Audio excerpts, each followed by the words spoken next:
Bonjour à tous et bienvenue sur boursicoté.com pour cette nouvelle analyse technique du CAC 40 en clôture et donc en fin de semaine avec une configuration qui a été assez neutre au lendemain de l'annonce de la Banque Centrale Européenne qui a relevé ses taux d'une manière un peu plus soutenue que ce qui était attendu. Eh bien, le CAC 40 a ouvert en baisse, a oscillé quasiment dans les mêmes zones que la séance précédente pour clôturer en légère hausse, puisqu'à 6216,82, le CAC 40 ce soir gagne 0,25% par rapport à la clôture de la séance précédente. Donc nous sommes toujours ici sur cette même dynamique de temporisation autour de cette zone ici des 6200 points. Du point de vue des indicateurs techniques, nous sommes dans une configuration qui reste haussière au sens des histogrammes du MACD, alors que le RSI continue lui aussi à avoir une petite tendance haussière, mais d'un point de vue plus court terme se situe sur sa zone d'équilibre. Les volumes sont dans la moyenne, légèrement inférieurs à ce qu'ils étaient hier. On n'a pas réellement de conviction par rapport à la tendance que nous avons actuellement, mais ce que l'on peut voir ici sur cette vue court terme, c'est que nous sommes plutôt dans une dynamique légèrement haussière suite à ce contact ici sur la bande de Bollinger supérieure. On est désormais au-dessus de la moyenne mobile 20 exponentielle, ce qui change un petit peu par rapport aux semaines précédentes puisque on était jusqu'à présent en dessous depuis ici cette rupture qui avait eu lieu au début du mois de juin. Donc c'est plutôt encourageant. Au niveau du palmarès, on trouve au niveau des plus fortes hausses des valeurs comme Unibail-Rodamco, L'Oréal, Publicis ou encore Total Energy, alors que du côté des baisses, nous avons comme des valeurs comme Worldline, Orange, BNP Paribas ou Société Générale. Les valeurs bancaires sont relativement mal classées aujourd'hui. Alors, on s'attendait à une hausse un peu plus soutenue, malgré la réouverture de Nord Stream 2, même avec un débit qui n'est pas encore optimal, mais on a toujours des problèmes latents qui brident un petit peu cet indice et qui nous empêchent vraiment de développer une dynamique. D'un point de vue moyen terme, on voit que l'on est toujours ici sous cette résistance oblique qui définit la tendance depuis le début de l'année, et donc même avec cette petite hausse, on reste dans un biais plutôt baissier sur l'indice parisien. Mais avant d'aller plus loin, je vous propose une vue sur le marché en hebdomadaire, comme nous le faisons chaque vendredi, pour constater que, d'un point de vue moyen terme, alors on a une petite remontée ici. Ce qui est intéressant, c'est que on valide ici deux zones de points bas significatifs qui sont assez similaire. On est venu casser ici cette zone des 5880, mais on n'a jamais clôturé en dessous, et donc on revient ici combler ce gap qui s'était ouvert au début du mois de juin et refranchir la zone des 6100 points à la hausse sur une bougie qui nous donne tout de même un petit peu de conviction.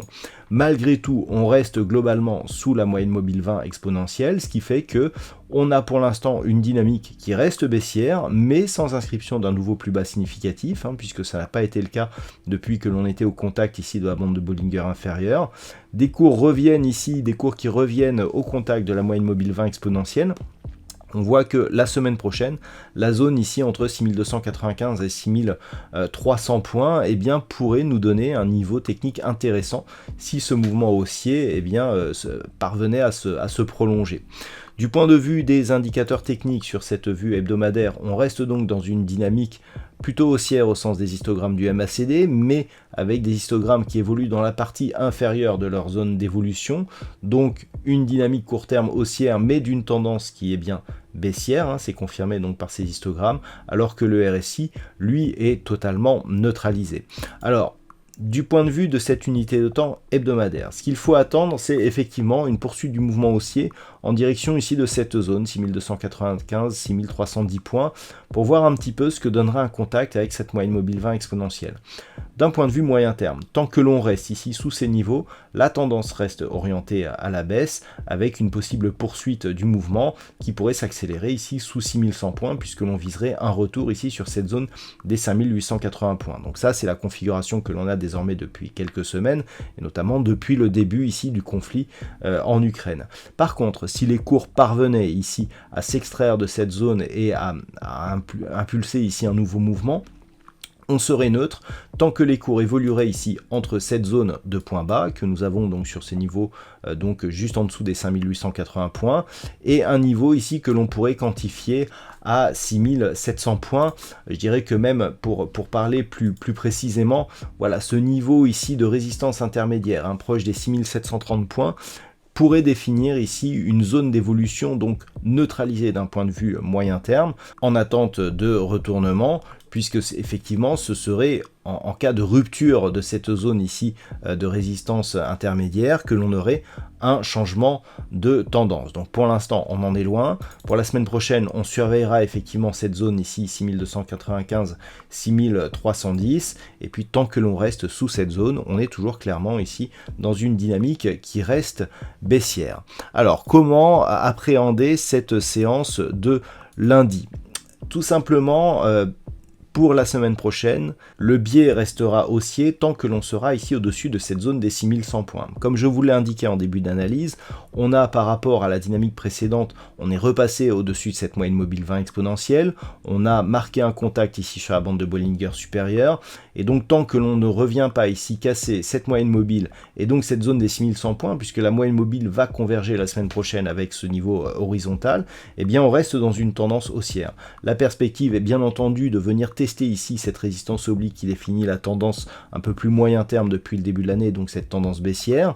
Là aussi on retrouve la zone des 6295 points, mais d'un point de vue court terme, ce qu'il faudrait vraiment c'est combler ici ce gap qui s'était ouvert donc entre le 9 et le 10 juin, pour vraiment commencer à invalider ce signal baissier. Je rappelle que ce signal avait été le premier qui avait marqué une accélération du mouvement baissier. On avait eu deux gaps successifs avec ici une bougie à forte conviction et c'est vraiment ce qui avait lancé ici cette dynamique. On a déjà comblé le premier gap, il était important celui-ci, ça faisait quelques jours même quelques semaines que l'on attendait. 6200 donc a marqué un contact et donc a comblé ce gap baissier. Maintenant, pour confirmer, il faudrait combler ce deuxième gap. Ce n'est pas encore le cas, on est toujours sous ces zones, ici 6295, 6364 points. Même si on n'a pas de grosse dynamique haussière la semaine prochaine, c'est le comblement ici de ce deuxième gap qui pourrait nous donner un second signal. Et donc si on confirmait tout ça par une hausse ici supérieure à 6364 points, là, clairement, les signaux deviendraient beaucoup plus positifs. Par contre, si les cours restent ici sous cette zone 6295, résistance oblique, on l'avait déjà attaqué ici, mais ça avait été un échec. Si on reste ici sous cette zone, ou si on refranchit à la baisse la zone des 6100 points, clairement, on sera toujours sur un risque baissier, malgré le rebond technique que nous avons connu ici, et donc on pourrait revenir rapidement ici sur cette zone des 5880 points. Je rappelle qu'en cas de cassure pérenne, c'est-à-dire un peu plus puissante que celle que nous avions eue le 5 juillet, eh bien l'objectif reste toujours un retour ici sur cette zone des 5720 points. Voilà donc ce que l'on peut dire sur cette configuration technique en cette fin de semaine. D'un point de vue statistique, l'algorithme d'étude de probabilité nous indique toujours une certaine neutralité. On retrouve un petit peu de biais haussier qui pourrait nous porter jusqu'à la semaine prochaine, c'est-à-dire un petit biais haussier, mais avec une baisse qui reviendrait par la suite, donc à partir du début de la semaine prochaine. Alors, c'est vrai que ça fait un petit moment que je vous indique une neutralité des statistiques avec une poursuite de la baisse après. Le fait que l'on ait remonté un petit peu a fait reculer justement ce risque baissier. C'est comme ça qu'il faut lire la statistique donc par rapport à la configuration que nous avons ce soir et donc par rapport aux 20 dernières années qui sont étudiées sur cette évolution donc dans des configurations similaires.